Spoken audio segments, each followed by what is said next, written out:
To start off, I want to acknowledge how messed up this situation is, and I understand why my boyfriend would be upset and even suspicious, but I can't believe he doesn't trust me. So, I, 25F, have been with my boyfriend, Paul, 25M, for 3 years. In the beginning of our relationship, Paul had some trust issues, as he had been cheated on in the past. I made it clear right away that I had never cheated on anyone, that I would not, and that I understood if he had trust issues from the past, but that it was a deal breaker for me to be with someone who couldn't trust me. Since those early days, he has been really good about it, and throughout our 3 years together, I think I have earned his trust. I have always been honest with him and never cheated on him. He's asked to see conversations of mine that I've had with male friends twice over those 3 years, and I've obliged. The second time, however, I made it clear to him that I was very unhappy to be treated as though I was acting suspiciously and did not deserve privacy with my friends when he had no reason at all to think I was being shady. I said that if he didn't trust me because of something I had said or done, I was 100% happy to have a conversation about that, to discuss it, and to address any issues he had, but if I had done literally nothing to cause suspicion, then I expected him to trust me.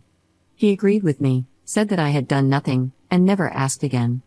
One of those conversations he asked about was with my friend, Roger, 24M.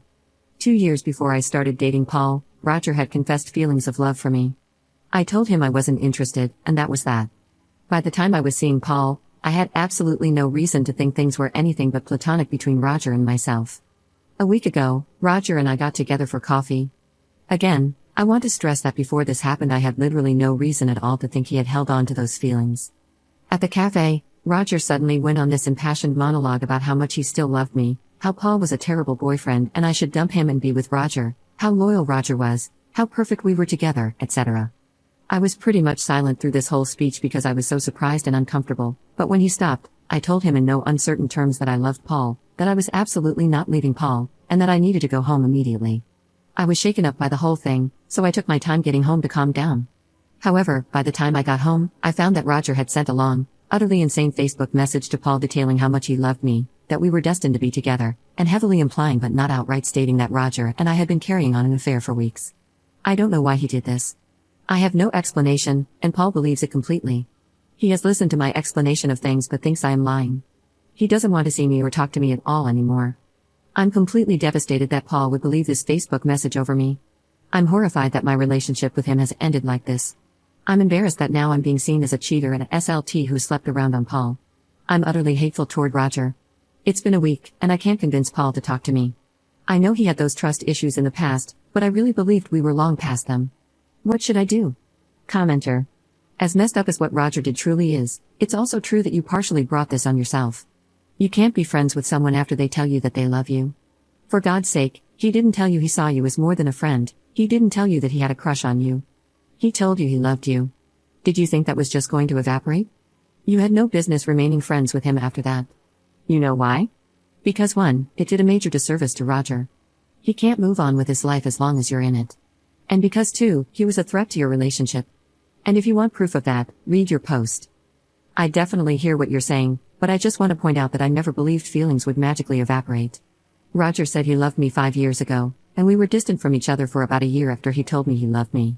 Then we reconnected through mutual friends and were friends for a year before I dated Paul. During that year, he acted totally platonically around me, and I guess I thought he had had enough time to get over his feelings. He's been totally platonic as well for the 3 years I've been with Paul. Obviously, I was wrong, and you were right about how I should have cut him out. But I didn't think the feelings would just disappear. I thought the year we weren't really in contact had made them go away. However, Paul has already heard the whole and complete story, including what Roger said 5 years ago. He thinks I'm lying, however, when I say there is nothing between Roger and me now. Should I still push the issue with Paul and try to make him talk to me? He's heard everything already, he just refuses to believe me. Update 1. I want to thank everyone so much for commenting. Before I post what happened, I just want to address a few things that I didn't get to in the first post. First, Paul knew I was having coffee with Roger. It wasn't some kind of secret thing. Paul has female friends he has lunch or coffee with alone too, so this isn't unusual in our relationship. Second, Paul did not know that Roger had said he loved me 5 years ago. I definitely made a mistake not telling him that, but honestly, it was so long ago, and I thought it was old history. We did not extensively discuss our pasts, so there wasn't really a natural point where it would have come up, and it just never occurred to me to say anything. Finally, Roger and I did not have a particularly intense friendship. It's not like we were texting constantly or best buddies, we hung out occasionally and would be in touch if something relevant came up, but we didn't just chat randomly. Anyway, with that said, I took the advice of some Redditors. When I was a little calmer, I messaged Roger on Facebook, asking him why he lied. He responded with, "What do you mean?" at which point I started pressing him harder. He responded only with one-word answers and honestly didn't reply to most of my messages at all, no matter how much I asked, and never actually made any definitive statement like, "Yes, I lied for such and such a reason." Finally, I sent him a definitive statement that said I had never had an affair with him, that I was incredibly hurt and angry, that our friendship was over, and that he was never to contact me again. He replied, "Okay," and that was that.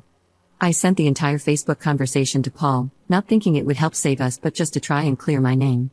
In the message, I asked him if Roger's reactions to my questions and my response to Roger were in line with what he would expect if Roger's accusations were true. Paul didn't respond that day, but the next day he called me. Paul basically said that the more he thought about it, the more he believed me, and that the conversation between Roger and me helped him believe that. He said Roger's responses didn't make sense and that he now thought nothing had happened. However, he said despite that, the trust was broken between us, and he couldn't be with me. I got pretty mad and yelled at him, asking why I was being punished for nothing, and he just basically disengaged from the discussion. Not my finest moment, I know, I was just so overwhelmed with frustration. We did eventually end the conversation calmly, if not amiably, and he is dropping off the stuff that I had left at his apartment later this week. I learned my lesson. Not only will any declaration of interest by a friend end that friendship forever, but I will never date someone who has trust issues or a history of being cheated on again. I'm sure I come across as a little bitter about this, but honestly, I feel like there was absolutely no point to my fidelity and honesty during those 3 years. I got treated like a cheater whether or not I cheated, and both Paul and I ended up hurt and alone despite being 100% faithful. It's better to end up alone or stick to friends with benefits than to invest another 3 years in a relationship only to have this be the conclusion.